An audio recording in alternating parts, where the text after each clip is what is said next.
All right, welcome into the Boston Sports Beat podcast. John Zannis alongside Greg Bedard to start things off. We're going to talk Patriots. Day after the announcement that Cam Newton has been released by the Patriots, first chance to hear from Bill Belichick on the quarterback decision. This is the number one story for all of training camp. Finally have a resolution, a shocking, for some people, decision to cut the veteran Cam Newton, go with the rookie to start. And this to me was a freaking layup for Bill. It's so easy to say Mac's done some things really well.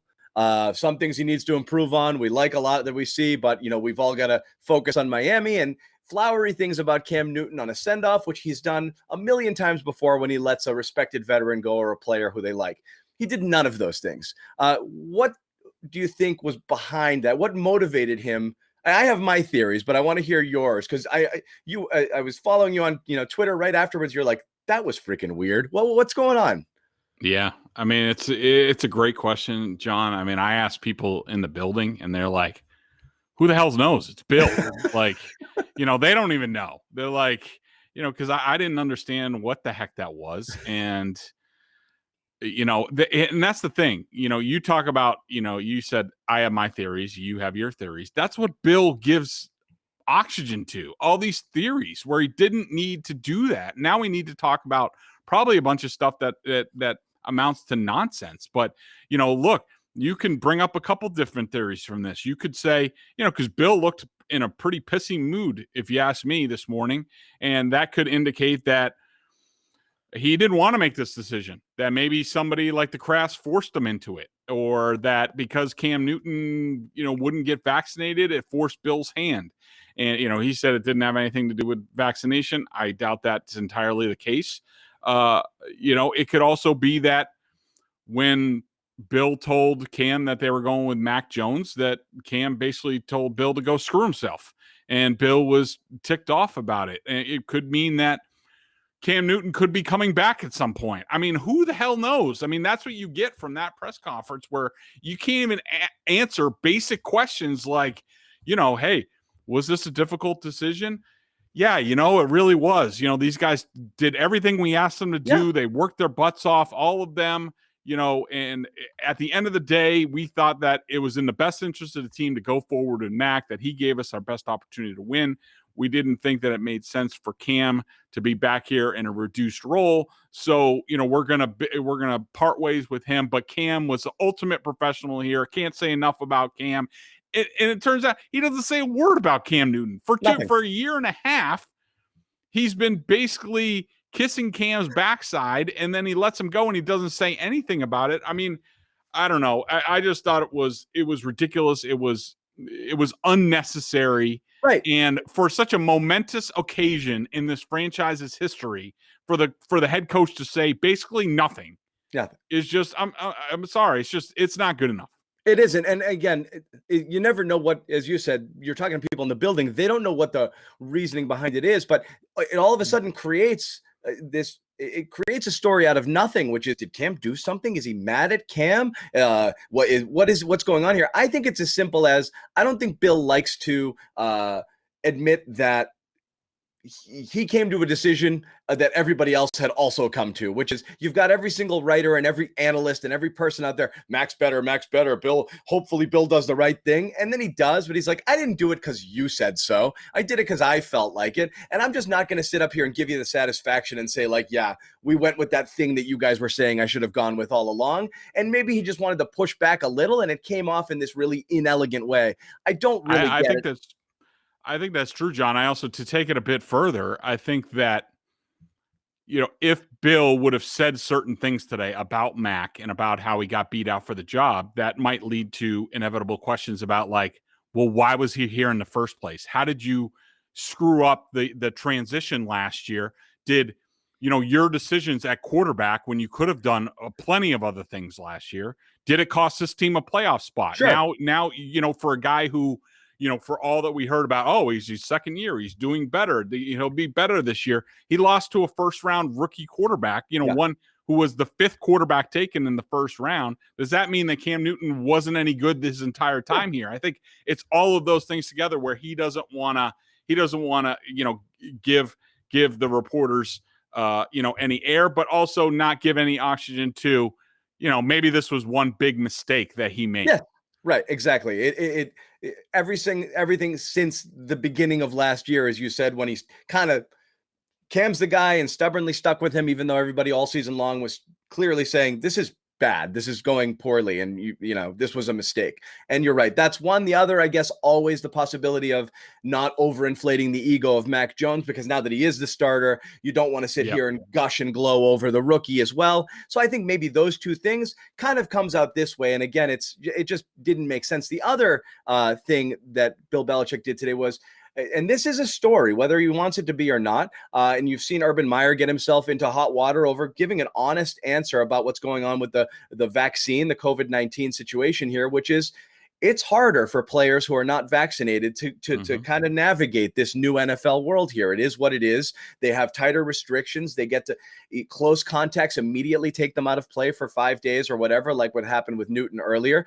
And he's one of 7% of players who are unvaccinated. So he's in a clear minority here. So Belichick was asked very simply, hey, did this factor into the decision? And he gave a really bizarre answer. Did Cam's vaccination status have anything to do with him being released? No. I mean, look, you guys keep talking about that, and I would just point out that I don't know what the number is. I mean, you guys can look it up. You have the access to a lot of information, but the number of players and coaches and staff members that have been infected by COVID in this training camp who have been vaccinated is a pretty high number. So I wouldn't lose sight of that.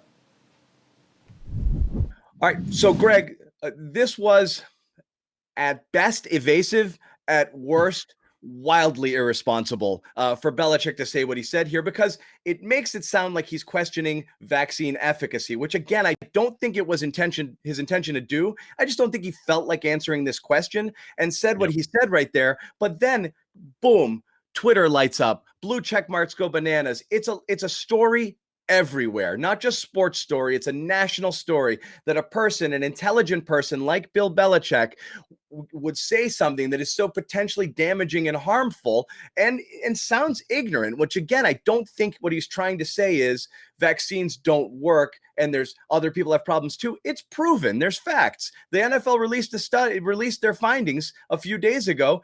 You're 7 times more likely. The testing is that they tested a 7 times higher rate, vaccinated versus unvaccinated versus vaccinated. So you've got empirical evidence. Why would he go out there and say something like, yeah, lots of people get it? That's just dumb. Yeah, I didn't understand it. I mean, he basically flat out lied, about the effectiveness of the vaccine and how it relates to NFL locker rooms. And look, he could say whatever he wants. And I mean, we know that he's vaccinated and, because all the coaches have to be. But the bottom line is, like, he's just being untruthful about, look, you could say whatever you want about the vaccine and whether it tests positive or what have you. But the bottom line is unvaccinated players put a strain on an NFL football team. They have to go by rules that are much more restrictive, that really hurt the operating system for the entire team, as we saw with Cam Newton just not testing. He didn't even test positive. He didn't test in the right facilities, and he missed 3 days of really important practices. And that transfers to the regular season. And so, I just, again, it was part of a press conference where overall I was just like, dude, what are we doing here? What is the point of this? And I just thought it was unnecessary and really pointless. Yeah, and again, as you said, it is an issue. Again, no matter how you look at it, it's no different than it's any player who puts themselves at any risk of missing time, whether it's being an injury-prone guy in general or riding your motorcycle without a helmet. All of these things you'll take into consideration, which is, I may be without this guy, and then I have to factor that into a decision. So it is part of the reality of the NFL right now, whether or not it had anything to do with Cam, whether it was the 3 days of practice he missed where Mac was really able to distance himself there. It's hard to know. Obviously, it's hard to know anything from the Bill Belichick press conference today. So put a bow on it. it is what it is. The story doesn't change. Mac Jones is your starting quarterback. Cam Newton is looking for a job right now. 15 players total I have right now, speaking of looking for jobs or getting jobs, added back to the Patriots practice squad. They did not lose anybody to waivers. So they were able to get guys like Wilkerson back and a couple of guys they signed that may or may not get elevated to the 53. You have Hoyer still on the practice squad, but the thought he's going to get bumped up. You have Nick Folk is there in case you need him. So that's obviously a good thing as well. In case the rookie Quinn Nordine, shits the bed here. And then you've also got a couple of guys they took off waivers, a quarterback slash receiver, wide receiver out of Navy, which you found to be a bit surprising. And then a fullback that may or may not push Jakob Johnson here for a job. Mason. Actually, Malcolm Perry, I did not. He's the former Navy quarterback. Navy Perry, yep. Was with the Dolphins as a wide receiver sort of gadget guy. He was not a surprise. Pardon? He was a surprise or he was not? That they signed him? No, he was not. He was actually on my list the night of cutdowns. I went through and he was one of the names that jumped out, but just because the Patriots did show a lot of interest before the draft. I think they would have signed him undrafted. He went in the 7th round to Miami, scooped up by a similar scheme and, people who know how the Patriots operate. We'll see how he fits and whether he ultimately does. A lot of times these guys, whether it's practice squad or, the 51st, 2nd, and 3rd guys on the roster are often here for a very short time where they take a look at them. Hey, does this fit? No. All right. Well, we're going to release him. So, I thought Perry made a lot of sense. He could help in certain ways if they need it. I think that Tavai, the Lions linebacker, picked by the Matt Patricia administration. So, that they see things similar. The fullback, Ben Mason, has always been a good, solid player. They don't really have another fullback. I think that would make sense that he's on the practice squad just in case something happens to Jakob Johnson. Garrett Gilbert was signed, the quarterback from the Cowboys. He could be a revolving door on the practice squad as sort of the 3rd quarterback. Brian Hoyer, I fully expect at some point to be elevated to the roster. Him and Nick, I think Folk could be elevated to the active roster as well and be the opening day kicker. I don't think that's out of the realm of possibility. Right. Just with these guys that don't have to go through waivers, if they come to some sort of agreement with the Patriots, like, look, I don't want to go anyplace else. If I'm still in the mix with you, the Patriots could say, look, we're going to sign you to the practice squad. We can elevate you twice. That'll give us almost a 55, 56 man roster in that sort of way. And so, nothing major. I mean, everybody likes to make a big deal out of the practice squad and the, 52nd, 53rd guy on the roster. But, in my opinion, nothing earth shattering at all at what the Patriots have done today. No, and then, the one move which is expected, which was a roster shuffle, was the N'Keal Harry IR thing is likely happening here. He'll miss 3 games, but again, that was largely expected when, because they got to make some moves to elevate some of these guys, onto the roster like a Hoyer or whomever. So that's something that's definitely going to happen. But yeah, again, no big surprises. Again,